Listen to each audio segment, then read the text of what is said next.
എല്ലാവർക്കും നമസ്കാരം. കഴിഞ്ഞ ദിവസം ഞാൻ പറഞ്ഞത് നമ്മളുടെ ഗട്ട് എത്രമാത്രം ഇമ്പോർട്ടൻ്റ് ആണ്. നമ്മുടെ ഗട്ടിലുള്ള നമ്മുടെ കുടലിലുള്ള ബാക്ടീരിയ എത്രമാത്രം ഇമ്പോർട്ടൻ്റ് ആണ് നമ്മളുടെ ഹെൽത്ത് മെയിൻറ്റെയിൻ ചെയ്യാൻ എന്നുള്ളതാണ്. അപ്പോൾ ആ ബാക്ടീരിയനെ നമ്മൾ ഹെൽത്തി ആയിട്ട് മെയിൻറ്റെയിൻ ചെയ്യണം. അതാണല്ലോ അതിൻ്റെ എസൻസ്. അപ്പോൾ അതെങ്ങനെ ഹെൽത്തി ആയിട്ട് മെയിൻറ്റെയിൻ ചെയ്യാം എന്നുള്ളത് ആണ് ഇന്ന് പറയാൻ പോകുന്നത്. ഈ ഗട്ട് ബാക്ടീരിയനെ ഹെൽത്തി ആയിട്ട് മെയിൻറ്റെയിൻ ചെയ്യണമെങ്കിൽ പ്രധാനമായിട്ട് 3 കാര്യങ്ങളാണ് നമ്മൾ ചെയ്യേണ്ടത്. ഒന്ന്, അതിന് വേണ്ടുന്ന നറിഷ്മെന്റ് കൊടുക്കുക, അതിന് വേണ്ടുന്ന ഭക്ഷണങ്ങൾ പ്രൊവൈഡ് ചെയ്യുക. ഈ ബാക്ടീരിയ അതിന് ഫുഡ് വേണം. രണ്ടാമതായിട്ട്, അതിനെ ഹാം ചെയ്യുന്ന സാധനങ്ങളൊന്നും കുടലിലേക്ക് എത്തുന്നത് തടയുക. നമ്മൾ കഴിക്കുന്നതൊക്കെ തടയുക. അങ്ങനെയുള്ള സാധനങ്ങളൊന്നും കഴിക്കരുത്. പക്ഷെ നമുക്ക് അവോയ്ഡ് ചെയ്യാൻ വയ്യാത്ത പല കാര്യങ്ങളുണ്ട്. എൻവയൺമെന്റൽ പൊല്യൂഷൻ പോലെയുള്ളത്, പിന്നെ ചില സമയത്ത് നമുക്ക് കഴിക്കേണ്ടി വരുന്ന മരുന്നുകൾ, ഇതൊക്കെ ഉണ്ട്. അപ്പൊ അതൊക്കെ കൂടാതെ നമുക്ക് ചെയ്യാവുന്നതായിട്ടുള്ള ചെറിയ കാര്യങ്ങൾ നമ്മൾ ചെയ്യുക.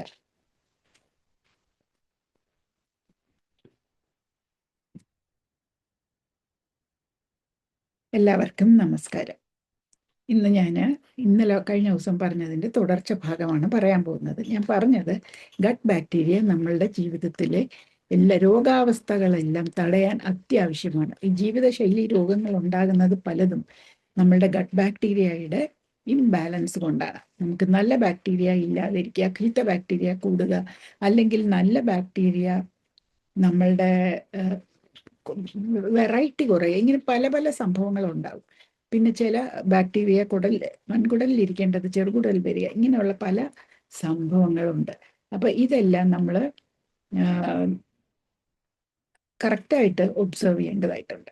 അപ്പൊ നമ്മുടെ ഗട്ട് ഹെൽത്ത്, അതായത് നമ്മുടെ ബാക്ടീരിയ നല്ലതായിട്ട് വരാൻ നമ്മൾ എന്തൊക്കെ ചെയ്യണം? ഒന്നാമത്, നമ്മൾ അതിന് വേണ്ടുന്ന രീതിയിൽ നമ്മുടെ കുടലിനെ പരിപാലിക്കണം. അതിന് ഒരു variety of fibre rich foods കഴിക്കണം. പല തരം ഫൈബറുള്ള ഒരു വെറൈറ്റി ഓഫ് ഫുഡ്. എല്ലാ ദിവസവും ആപ്പിള്, അല്ലെ എല്ലാ ദിവസവും ചക്കപ്പൊടിയോ, അല്ലെ എല്ലാ ദിവസവും സീലിയം ഹസ്ക് പൗഡറോ നമ്മൾ ഫൈബറായിട്ട് ഉപയോഗിക്കുന്നതല്ല വേണ്ടത്. ഒരു വെറൈറ്റി ഓഫ് ഫൈബേഴ്സ് നമ്മൾ ഭക്ഷണത്തിൽ ഇൻക്ലൂഡ് ചെയ്യണം. അത് നമ്മൾ ഭക്ഷണമായിട്ട് കഴിക്കുന്നതാണ് നല്ലത്. അല്ലെങ്കിൽ നമ്മൾക്ക് ഇനീഷ്യലി നമുക്ക് ഇതുപോലെയുള്ള സപ്ലിമെന്റ്സിനെയൊക്കെ ആശ്രയിക്കാം. പക്ഷെ അതും ഒരു ഒറ്റ ഐറ്റത്തിനെ ആശ്രയിക്കാതെ ഇരിക്കണം. Variety of fibre rich plant foods. ഇത്തവണ ICMRന്റെ 2024 റെക്കമെൻഡേഷൻസ് എന്ന് പറഞ്ഞ് പാൽക്കി ശർമ്മ പറയുന്നുണ്ടായിരുന്നു, 75-80% ഇന്ത്യൻസിന്റെ രോഗങ്ങൾ ഭക്ഷണ രീതി കൊണ്ടാണ് ഉണ്ടാകുന്നത്. എന്നിട്ട് ഒരു ഡയറ്റ് ചാർട്ട് അവർ പറയുന്നുണ്ട് ICMR. അതിൽ ഒരു വെറൈറ്റി ഓഫ് ഫുഡ്സ് പറയുന്നുണ്ട്. എത്ര ഇൻക്ലൂഡ് ചെയ്യണം. പറയാൻ എളുപ്പമാണ്. അതെല്ലാം ഉൾപ്പെടുത്താൻ സാധാരണക്കാരനായ ഒരു കൂലിവേലക്കാരൻ്റെയോ അല്ലെങ്കിൽ ഒരു മിഡിൽ ആൻഡ് ലോവർ ഇൻകം ഗ്രൂപ്പുകാർക്ക് സാധിക്കുമോ എന്നുള്ളത് വേറൊരു ചോദ്യമാണ്. അപ്പോൾ നമ്മൾ ഒന്നാമത്തെ കാര്യം, do's for good gut health. Good gut ഹെൽത്തിന് നമ്മൾ ചെയ്യേണ്ട കാര്യങ്ങൾ: variety of fibre rich plant foods കഴിക്കണം. ആനിമൽ ഫുഡ്സിൽ ഫൈബർ ഇല്ല. പ്ലാന്റ് ഉണ്ടാക്കുന്നതാണ് സെല്ലുലോസ് എന്നൊക്കെ പറഞ്ഞും പലതരം ഫൈബർ. അപ്പോൾ ഒരു ദിവസം 25 തൊട്ട് 35 വരെ ഗ്രാം ഫൈബർ നമ്മുടെ ഫുഡിൽ ഉൾപ്പെടുത്തണം എന്നാണ്. അതിന് നമ്മൾ വെറൈറ്റി വേണം എന്ന് പറഞ്ഞല്ലോ. പ്ലാന്റ് ഫുഡ്സ് എന്താണ് വേണ്ടത്? Fruits, vegetables, whole grains. നമ്മൾ ഹോൾ വീറ്റ് ആട്ട എന്നൊക്കെ പറയുമല്ലോ, അത് വാങ്ങിച്ചത് ശരിയാകണമെന്നില്ല. നമ്മൾ വീറ്റ് വാങ്ങിച്ച് പൊടിപ്പിച്ചെടുക്കാം. പിന്നെ പൾസസ്, നമ്മുടെ പയറുവർഗ്ഗങ്ങൾ, നട്ട്സ്, ഗ്രൗണ്ട് നട്ട് ഉൾപ്പെട്ട നട്ട്സ്, സീഡ്സ് എന്ന് പറഞ്ഞാൽ എള്ള്, നമ്മുടെ പംകിൻ സീഡ്, ചിയ സീഡൊക്കെ, ഇതെല്ലാം ഉൾപ്പെടുത്തി നമ്മളുടെ ഡെയിലി നമ്മൾ ഈ സാധനങ്ങളിലൊക്കെ കുറേശ്ശെ ഉൾപ്പെടുത്തണം. അത് റൊട്ടേറ്റ് ചെയ്ത് മാറ്റി കഴിക്കണം. ഇപ്പം ഇന്ന് നമ്മൾ ഫ്രൂട്ടിന് ആപ്പിൾ കഴിച്ചെങ്കിൽ നാളെ നമുക്ക് മാങ്ങ കഴിക്കാം, മറ്റന്നാൾ നമുക്ക് ആത്തക്ക കഴിക്കാം, അതിൻ്റെ അടുത്ത ദിവസം നമുക്ക് പേരയ്ക്ക കഴിക്കാം. ഇതെല്ലാം ഫൈബറുള്ള ഫുഡ് തന്നെയാണ്. പിന്നെ ഡിഫറെൻറ്റ് ഫൈബേഴ്സ് കഴിക്കണം. ഈ നമ്മൾ ഫൈബർ റിച്ച് ഫുഡ് കഴിക്കുമ്പോൾ പലതരം ഫൈബർ അതിൽ കാണാം. പലതരം ഫൈബർ പലതരം ബാക്ടീരിയയാണ്, നല്ല ബാക്ടീരിയയാണ് ഫീഡ് ചെയ്യുന്നത്. പലതരം ഫൈബർ എന്ന് പറയുമ്പോൾ soluble fibre, insoluble fibre, resistant starch, ഇങ്ങനെ 3 വിഭാഗങ്ങളായിട്ട് നമ്മൾ പ്രധാനമായിട്ട് പറയും. ആ സോൾബിൾ ഫൈബറിൽ തന്നെ പെക്റ്റിൻ, ഇനുലിൻ, ബീറ്റാ ഗ്ലൂക്കൻ എന്നൊക്കെ പറയും. ഇതെല്ലാം നമ്മുടെ ഗട്ടിന് പലതരം ഗട്ട് ബാക്ടീരിയനെ നറിഷ് ചെയ്യാൻ ആവശ്യമാണ്. പിന്നെ രണ്ടാമത്തെ കാര്യം, ഇൻക്ലൂഡ് ഫെർമെൻറ്റഡ് ഫുഡ്സ് റെഗുലർലി. പുളിപ്പിച്ച ആഹാരം ദിവസവും കഴിക്കുക. പണ്ട് പഴങ്കഞ്ഞി എന്ന് പറയുന്ന ഒരു പുളിപ്പിച്ച ആഹാരം നമ്മൾ ദിവസവും കഴിച്ചിരുന്നു. അതിൻ്റെ ഗുണങ്ങൾ ഞാൻ പണ്ടൊരു വീഡിയോയിൽ പറഞ്ഞിരുന്നു. കുക്ക് ചെയ്ത് കൂൾ ചെയ്ത ചോറായതുകൊണ്ട് അതിൽ റെസിസ്റ്റൻസ് സ്റ്റാർച്ച് എന്ന് പറയുന്ന വിഭാഗത്തിലുള്ള ഫൈബർ ഉണ്ടായിരുന്നെന്നും അത് ഗട്ടിന് ഹെൽത്തി ആണെന്നും അതിനകത്ത് നമ്മൾ മോരോ പച്ച തൈര് ആഡ് ചെയ്യുന്നതുകൊണ്ട് അത് പ്രോബയോട്ടിക്സ് ഉള്ളതാണെന്നും ഉള്ളിയൊക്കെ ഞെരടുന്നതുകൊണ്ട് ഇനുലിൻ എന്ന് പറയുന്ന പ്രീബയോട്ടിക് ഫൈബർ അതിനകത്ത് വരുന്നെന്നും ഒക്കെ ഞാൻ ഒരിക്കൽ പറഞ്ഞിട്ടുണ്ട്. പക്ഷേ ഇവിടെ വളരെ ഇമ്പോർട്ടൻ്റ് ആയിട്ടുള്ള കാര്യം, നമ്മൾ മിക്കവാറും ഡയബറ്റിക്സ് ആണ്. വോള്യൂം, എത്രമാത്രം ചോറ് അതിൽ ഉൾപ്പെടുന്നു. ഏത് സാധനം അധികമായാൽ അമൃതം വിഷം. അപ്പോൾ നമ്മൾ എന്ത് ചെയ്യണം? പുളിപ്പിച്ച ഭക്ഷണങ്ങൾ കഴിക്കണം. പിന്നെ തൈര്, മോര്, പിന്നെ ഞാൻ പറഞ്ഞ പോലെ ഇഡ്ലി, ദോശ അവർ പുളിപ്പിച്ച് അത് കഴിഞ്ഞ്, നമ്മുടെ ഒരു ഗട്ട് ഡോക്ടർ എന്ന് പറഞ്ഞൊരു ആള് ഷോർട്സ് ഒക്കെ ഇടുമല്ലോ, ഇഡ്ലി ദോശ ഒക്കെ പോസ്റ്റ് ബയോട്ടിക്സ് ആണ് എന്നാണ് അദ്ദേഹം പറയുന്നത്. പുളിപ്പിച്ച ആഹാരം എങ്ങനെ നമ്മളെ കുക്ക് ചെയ്ത് കഴിഞ്ഞാൽ അഫക്റ്റ് ചെയ്യും നമുക്ക് വിശദമായിട്ടുള്ള ഒരു ഇതില്ല. ഇപ്പോഴാണ് ഓരോന്നൊക്കെ മനസ്സിലാക്കി വരുന്നത്. പിന്നെ നമ്മൾ കഴിക്കേണ്ടത് എന്താണ്? പുളിപ്പിച്ച ആഹാരങ്ങളിൽ വേറെ ഉള്ളതാണ് പിക്കിൾ എന്ന് പറഞ്ഞാൽ നമ്മുടെ അച്ചാറല്ല, വിനാഗിരി ചേർക്കാത്ത, പണ്ട് ഉപ്പിനകത്ത് ഇട്ട് വെക്കുന്ന, ഒത്തിരി ഉപ്പല്ല, ഒരളവിൽ ഉപ്പിട്ട് ചീത്താവാതെ വെക്കുന്ന സംഭവങ്ങളുണ്ടായിരുന്നു. ആ സാധനങ്ങൾ പിന്നെ ഇച്ചിരി പുളിച്ചു വരും. ആ സാധനങ്ങളും ഒരു പ്രോബയോട്ടിക് റിച്ച് ഫുഡാണ്. അപ്പോൾ പുളിപ്പിച്ച ആഹാരങ്ങൾ കഴിക്കുക എന്നുള്ളത് ഒരു പ്രധാന മെഷറാണ്. അതിൽ പഴങ്കഞ്ഞി എന്ന് പറയുന്ന ഈസി സാധനമുണ്ട്. പഴങ്കഞ്ഞി, തൈരും മോരും ഈസിയാണ്, വാങ്ങിച്ചതല്ല, നമ്മുടെ വീട്ടിൽ ഉറയിച്ചത്. ഇപ്പോൾ പഴങ്കഞ്ഞി എന്ന് പറയുമ്പോൾ നമ്മൾക്ക് ചാമരി, ബാർലി ഒക്കെ വെച്ച് ഉണ്ടാക്കാം. അതൊക്കെ ഫുഡിൻ്റെ കാര്യങ്ങൾ ഞാൻ പുറകെ പറയാം. പിന്നെ ചെയ്യേണ്ടത് ധാരാളം വെള്ളം കുടിക്കണം. ഫൈബർ കഴിച്ചാൽ നമുക്ക് ശരീരത്തിന് വെള്ളം വേണം. സോളുബിൾ ഫൈബർ ഡിസോൾവ് ചെയ്യണമെങ്കിൽ അതിന് വെള്ളം വേണ്ടേ. സോളുബിൾ ഫൈബർ മ്യൂക്കസ് പോലെ ഒക്കെ ആകണം, നല്ല തിക്കാവണമെങ്കിൽ, ജെല്ലിലൊക്കെ ആകണമെങ്കിൽ വെള്ളം ധാരാളം വേണം. നമ്മൾ കഴിക്കുന്നത് തന്നെ വെള്ളം ഉൾപ്പെടുത്തിയാണ്. അത് കഴിഞ്ഞും വെള്ളം അതിനാവശ്യമുണ്ട്. ഇൻസോളുബിൾ ഫൈബർ ആണെങ്കിലും അത് സ്റ്റൂളൊക്കെ ഉണ്ടാക്കാനായിട്ട്, ബൾക്ക് ഉണ്ടാക്കാനായിട്ട് അത് യൂസ് ചെയ്യണമെങ്കിൽ അത് ഫൈബർ വെള്ളം അബ്സോർബ് ചെയ്യണം.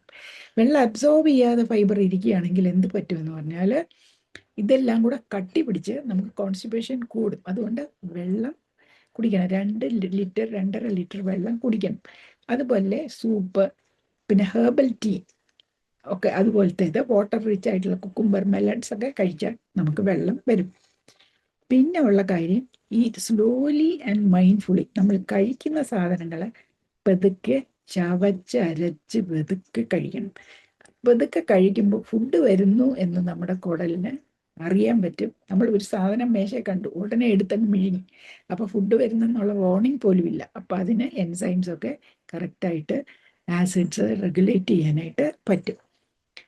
പിന്നെ നമ്മൾ ചെയ്യാൻ പാടില്ലാത്ത കാര്യങ്ങളുണ്ട്. ഇതിൻ്റെ കൂടെ നമ്മൾ ചെയ്യേണ്ടത് സ്ട്രെസ്സ് മാനേജ് ചെയ്യുക, ഫിസിക്കൽ ആക്ടിവിറ്റി റെഗുലറായിട്ട് ചെയ്യുക, 7 മണിക്കൂറെങ്കിലും ദിവസം ഉറങ്ങുക, പിന്നെ പോളിഫിനോൾസ് ഉള്ള ഫുഡ്സ് കഴിക്കുക. പോളിഫിനോൾസ് എന്ന് പറഞ്ഞാൽ കളറുകളൊക്കെയുള്ള സാധനങ്ങളാണ്. ബീറ്റ്റൂട്ട്, അതിനകത്ത് പോളിഫിനോളുണ്ട്. ക്യാരറ്റ്, പിന്നെ നമ്മുടെ ഗ്രീൻ ലീഫി വെജിറ്റബിൾസ്, പിന്നെ നമ്മുടെ നീലച്ചായ, ചുമന്ന റീച്ചി ചായ, ഇതൊക്കെ നമ്മളുടെ പോളിഫിനോൾ റിച്ച് ഫുഡ്സാണ്. പിന്നെ ആൻറ്റിബയോട്ടിക്സ് ഡോക്ടർ പറഞ്ഞല്ലാതെ കഴിക്കാനേ പാടില്ല. അത് ഗട്ടിലെ ബാക്ടീരിയയെ കൊല്ലും. ആൻറ്റിബയോട്ടിക് കഴിക്കുമ്പോൾ അതിൻ്റെ കൂടെ പ്രോബയോട്ടിക്സ് ഡോക്ടേഴ്സ് പ്രിസ്ക്രൈബ് ചെയ്യും. അത് കഴിക്കുക, സിസ്റ്റം ഫോളോ ചെയ്യുക. പിന്നെ ഒരു കൺസിസ്റ്റൻ്റ് ഈറ്റിംഗ് റൂട്ടീൻ വേണം. നമ്മൾ ഒരു ദിവസം രാവിലെ 10 മണിക്ക് കഴിച്ചു, വേറെ ദിവസം 7 മണിക്ക് കഴിച്ചു, അങ്ങനെയല്ല. നമ്മുടെ body it sets itself to that routine. അതുകൊണ്ട് റൂട്ടീൻ മെയിൻറ്റെയിൻ ചെയ്യാൻ ശ്രമിക്കുക. നമ്മൾ ചെയ്യാൻ പാടില്ലാത്ത കുറേ കാര്യങ്ങളും കൂടെ ഉണ്ട്. എന്താണ്? ഹൈലി പ്രോസസ്ഡ് ഫുഡ്സ് ഉപയോഗിക്കാതിരിക്കുക. അതിനകത്ത് നമ്മൾക്ക് വേണ്ടുന്ന കാര്യങ്ങളൊന്നുമില്ല. കുറച്ച് കുറച്ച് ഈസിലി ഡൈജസ്റ്റബിൾ സ്റ്റാർച്ച് മാത്രമേ ഉള്ളൂ. അതുകൊണ്ട് ഹൈലി പ്രോസസ്ഡ് ഫുഡ്സ് കഴിയുമെങ്കിൽ കഴിക്കരുത്. ഷുഗറി സ്നാക്ഡ്, റിഫൈൻഡ് ഫ്ലവർ, അതായത് maida, fried and packed foods, fry ചെയ്ത് കിട്ടുന്ന ഫ്രൈംസ് പോലത്തേത്, പ്രിസർവേറ്റീവ്സ് ഒക്കെ ഉള്ളതാണ്. ഇതിലെല്ലാം പല സാധനങ്ങളുണ്ട്. Excess added sugar and artificial sweetness നമ്മുടെ ഗട്ടിനെ നശിപ്പിക്കും. ഇതെല്ലാം ഈ പ്രിപ്പയർഡ് ആയിട്ടുള്ള ഫുഡ്സ്, എസ്പെഷ്യലി നമ്മൾ വെറുതെ കഴിക്കുന്ന പാർലേജി ബിസ്ക്കറ്റ് വരെ എക്സസ് ഷുഗേഴ്സ് ഒക്കെ ഉള്ളതാണ്. കള്ളുകുടി, പുകവലി നിർത്തണം. ചുമ്മാതെ അപ്പോഴും ഇപ്പോഴും ഒക്കെ ഭക്ഷണം കഴിക്കാതെ ക്രമം തെറ്റി കഴിക്കരുത്. കോൺസ്റ്റൻറ്റ് സ്നാക്കിംഗ് അവോയ്ഡ് ചെയ്യുക. എപ്പോഴും ഭക്ഷണം കഴിച്ചുകൊണ്ടിരിക്കുക. ഉണ്ട് കഴിഞ്ഞു, അത് കഴിഞ്ഞ് അങ്ങോട്ടും ഇങ്ങോട്ടും നടക്കുമ്പോൾ 2 ചോക്ലേറ്റ് തിന്നു, അത് കഴിഞ്ഞ് അങ്ങോട്ടും ഇങ്ങോട്ടും നടക്കുമ്പോൾ ഒരു പഴം തിന്നു, അങ്ങനെ കോൺസ്റ്റൻറ്റ് സ്നാക്കിംഗ് ചെയ്യരുത്. ഫൈബർ ഒത്തിരി കുറവാക്കരുത്. Excess red and process meats, beef ഇറച്ചി പോലെയുള്ള റെഡ് മീറ്റ്സ് അധികം കഴിക്കരുത്. പ്രോസസ്ഡ് മീറ്റ്സും കഴിയുന്നത്രയും കഴിക്കരുത്. പിന്നെ ഈ ഡൈജസ്റ്റീവ് സിസ്റ്റമിനെ ഇഗ്നോർ ചെയ്യരുത്. പെട്ടെന്ന് എല്ലാ ദിവസവും എനിക്ക് കഴിച്ചു കഴിയുന്ന ഗ്യാസാണ്, അങ്ങനെയൊക്കെയുള്ള ചെറിയ പ്രോബ്ലംസ് കൺസിസ്റ്റൻ്റ് ആയിട്ട് വരുമ്പോൾ ഒരു ഗ്യാസ്ട്രോ എൻട്രോളജിസ്റ്റിനെ കണ്ട് എല്ലാം ഓക്കെ ആണെന്ന് ഉറപ്പുവരുത്തണം. പ്രോബയോട്ടിക് ഗുളികകൾ മാത്രം കഴിച്ച് പ്രോബയോട്ടിക്സ് കിട്ടത്തില്ല. അതുകൊണ്ട് നമ്മളൊരു ഫൈബർ റിച്ച് ഡയറ്റും അതിനോടൊപ്പം പുളിപ്പിച്ച ആഹാരങ്ങളും കഴിക്കുക. പിന്നെ ഒരു കാര്യം, ലേറ്റ് അറ്റ് നൈറ്റ് നമ്മൾ കഴിക്കാതിരിക്കുക. നമ്മളുടെ വയറിന് ഒരു റീസെറ്റിംഗ് ടൈം കൊടുക്കണം. ഓരോ മീലിൻ്റെ ഇടയിൽ 4 മണിക്കൂർ വിടണം. രാത്രിയിലത്തെ ഭക്ഷണം കഴിഞ്ഞാൽ 12 തൊട്ട് 14 മണിക്കൂറെങ്കിലും ഗ്യാപ്പ് കൊടുക്കാൻ ശ്രദ്ധിക്കുക. അത് ചില ആൾക്ക് മരുന്ന് കഴിക്കുമ്പോൾ പറ്റത്തില്ല. അതൊന്നും അല്ല ഞാൻ പറയുന്നത്. ഞാനൊരു ഡോക്ടറും അല്ല, ഞാനൊരു രോഗിയാണ്. ഇതെൻ്റെ എക്സ്പീരിയൻസിൽ നിന്നാണ് പറയുന്നത്. എക്സ്പീരിയൻസ് ഒക്കെ ഞാൻ അവസാനം പറയാം. ഇപ്പം ഞാൻ ഈ കാര്യങ്ങളൊക്കെ പറയാം. അപ്പം അതുപോലെ തന്നെ ഇത് ഇപ്പം റിസർച്ചൊക്കെ നടക്കുന്ന കാര്യങ്ങളാണ്, ഒരുപാട് കാര്യങ്ങളുണ്ട്. അപ്പം ഞാനിപ്പോൾ ഇത്രയും പറഞ്ഞു. പിന്നെ ഈ 12 മണിക്കൂർ ഗ്യാപ്പ് ഇടേണ്ടത് കൊണ്ട് അതിൻ്റെ ആവശ്യം എന്താണ്, അതെല്ലാം ഞാൻ അടുത്തതിൽ പറയാം. ഒത്തിരി നേരം കേൾക്കാൻ നിങ്ങൾക്കും ബോറടിക്കും. നന്ദി, നമസ്കാരം. ഇത് മുഴുവനും കേൾക്കണം. ഇത് വളരെ ഉപകാരപ്രദമാണ്. സ്ത്രീകളാണെങ്കിൽ അടുക്കള നമ്മുടെ കയ്യിലാണ്. അത് പിള്ളേരെ വളർത്തുന്ന നമ്മളാണ്, ഗ്രാൻഡ് ചിൽഡ്രനെ വളർത്തുന്ന നമ്മളാണ്. അപ്പോൾ ഒരു സിസ്റ്റം കൊണ്ടുവന്നാൽ അവർക്കൊക്കെ ആരോഗ്യം മെയിൻറ്റെയിൻ ചെയ്യാൻ സാധിക്കും. അതുകൊണ്ടാണ് ഇത് പറയുന്നത്. അപ്പോൾ നിങ്ങൾ ഇഷ്ടപ്പെട്ടെങ്കിൽ ഷെയർ ചെയ്യാനും മറക്കരുത്, സബ്സ്ക്രൈബ് ചെയ്യാൻ മറക്കരുത്. നന്ദി, നമസ്കാരം.